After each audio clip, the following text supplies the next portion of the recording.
Moin moin Leute, herzlich willkommen zurück bei den Mörderkaninchen und herzlich willkommen bei einem etwas anderen Video als sonst. Okay, so anders ist das doch nicht, denn es geht um Fliegerei und zwar um virtuelle Fliegerei. Ja, um virtuelle Fliegerei in einem A320 mit Mathias, wenn wir es ganz genau nehmen. Der hatte nämlich eine richtig coole Idee und hat die direkt für euch aufgenommen.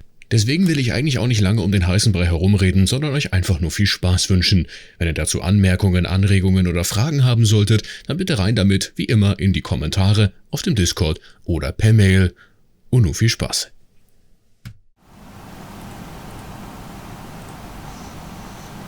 Hello everyone and welcome to this channel. My name is Mathias. I'm a real-world A320 pilot, and over the past few days I've noticed a trend on YouTube of real-world pilots showcasing their raw data ILS flying skills on their respective channels. I'm a friend of Rona Baxton, who owns this channel, and I thought it would be quite interesting to add my own take on the raw data ILS flying to the mix. As you can see, we are currently on a downwind heading for the ILS RWY34 in Vienna, for the simple reason that this is one of the few sceneries that I have actually installed in my home simulator. We are using prepared version 5.1 with the latest hotfix, together with the amazing Flight Sim Labs A320X add-on. The weather today is actually set to real-world weather conditions, with a cloud base of around 300 feet above the aerodrome level, wind slightly from the right with 360 degrees and 5 knots, and the aircraft is loaded to be about its medium weight of around 60 tons. What we are going to do is we are going to continue flying this downwind heading until we are ready to intercept the ILS. Then I will switch off the nav mode to showcase that we don't need an GPS overlay at all when flying ILS raw data approaches, and then I will give it my best shot at flying this approach. Keep in mind that because I'm quite limited due to my hardware at home, I have only one simple joystick for all this. It might not be as smooth or as cleanly flown as it would be in real life. To quickly show you the setup, we have selected auto brakes low, engine anti-ice is currently on as we are flying in icing conditions. I've given the aircraft just the bare minimum of data, which is just an ILS runway 34 with the ILS already tuned and Wacom VOR as a backup, and on the performance page I have entered the current weather. We're going to perform a flaps full landing with manual thrust, later on with idle reverse.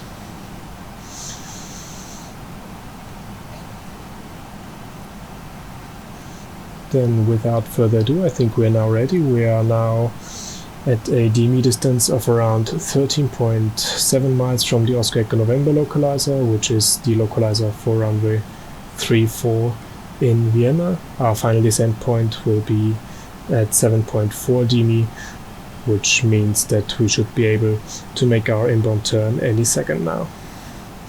As I have no assisting pilot here, I will do my best to configure the aircraft as soon and as clean as possible, but you may forgive me for any deviations from normal procedures, as this is single pilot operations, where in real life we always have two pilots. So this means I'm going to set our intercept heading before I make the actual turn. We're going for a 30-degree intercept on the ILS, which means for runway 34 an inbound heading of 010 degrees. As I've already activated the approach phase, I'm now going to manage the speed so that I don't have to deal with that as we go along. Then I will pop out my displays for a better overview. As promised, I will also switch to the ROSE ILS mode, and I will start the inbound turn now. We have already reached our final platform altitude for this approach, which is 3,000 feet, which will trigger the radar altimeter a few times during this approach as we cross the so-called Leiter Mountains to the south of Vienna.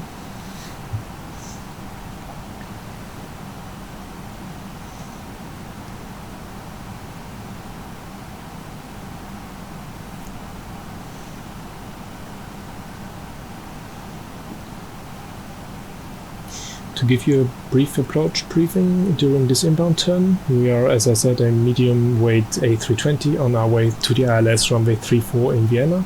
We're going to start in 3000 feet at DME 7.4 from the Oscar Echo November localizer.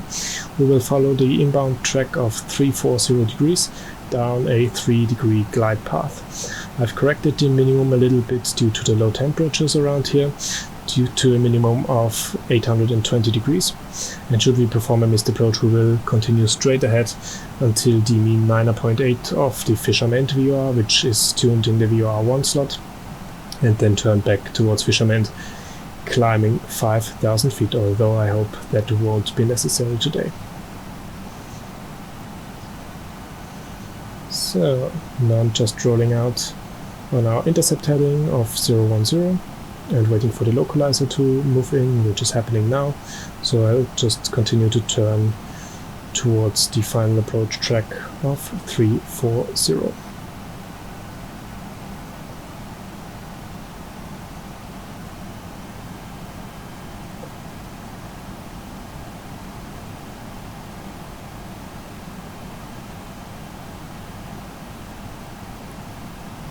We have around 10 miles to go until the final descent point, so we can keep our clean configuration just a little bit longer.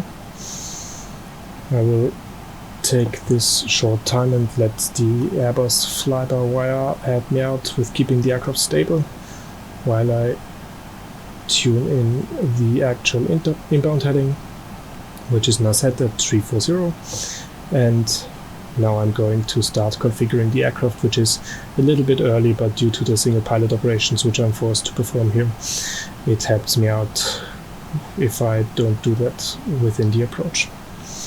With that being said, I would now order flaps 1, and we are checking the speeds. We checked flaps 1.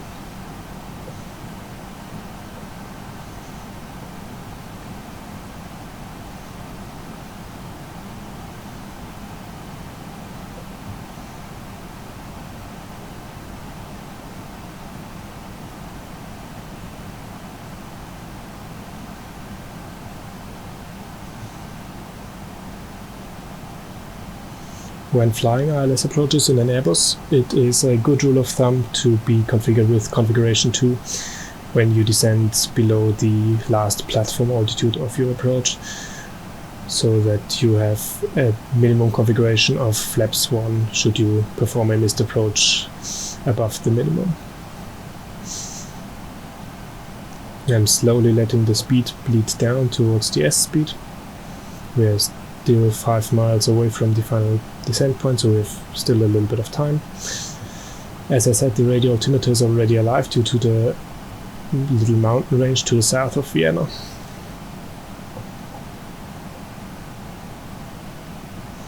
Now the glide slope is coming alive. I'll pull back the power a bit more, and when we are 10 knots below the maximum flap speed, I'll select flaps 2. So speed checked, flaps 2.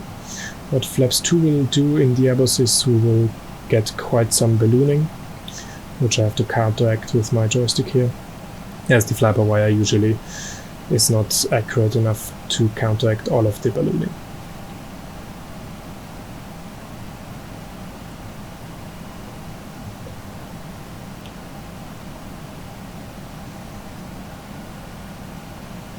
Now we have intercepted the glide slope, so I'll start our descent. Pull the power back a little bit, set around 2 degrees pitch up on the pitch, and of course I will set the missed approach altitude of 5000 feet now. To calculate the vertical speed necessary for a descent is quite easy. You just take the ground speed and multiply it by 5, or the trick that I tend to use is multiply it by 10 and dividing it by 2, which gives the same result but is easier to do in your head. Now I'm going to lower the gear, at the same time arming the speed brakes and setting the lights all on. And now I'm going to pull back on the power and re-intercept the glide slope.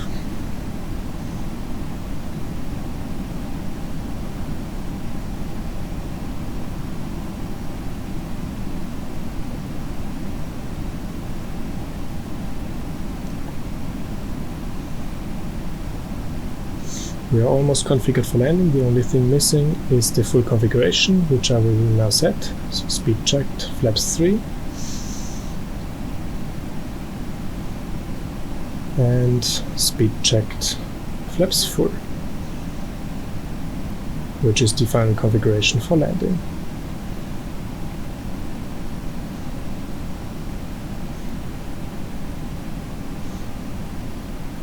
The only thing to do now is to fly the aircraft down to the runway, making sure all parameters stay within their respective limits. The last thing outside of flying that is to do is to perform the landing checklist, which means cabin crew advised, A thrust off, auto brake low, the FCU is set, and the ECA memo is landing no blue. The 1000 foot marker was checked. And luckily the visibility is good enough for us to continue to land, hopefully.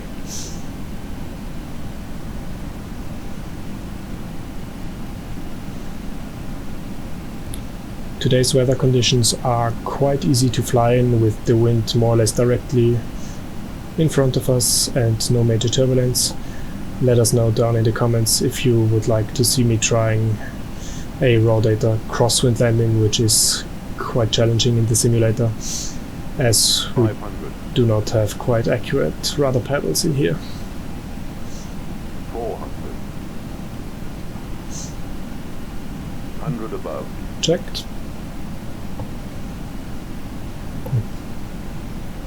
The closer to the runway we get, the more precise the indications become. Minimums continue. And now we are below the minimums, which means we can continue visually down to the runway, just keeping a steady pitch and keeping the speed steady, meaning we will have a firm touchdown. 30, 20, retard, 10, 5. Spoilers, reverse green, and decel with auto brake slow, which gives us a deceleration of 1.7 meters per second squared.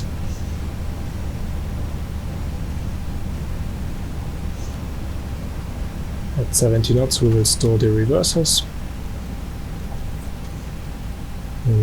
select manual braking, and we will take the next high-speed exit on our left.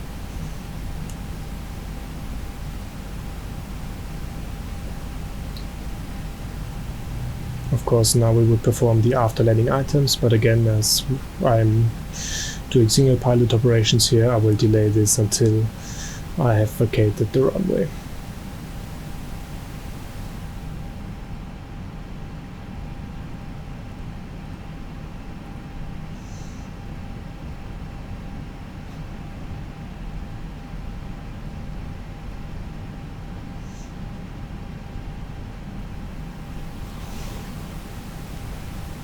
Alright, now we have vacated the runway. I will bring the aircraft to a complete stop now, and then I will set the parking brake.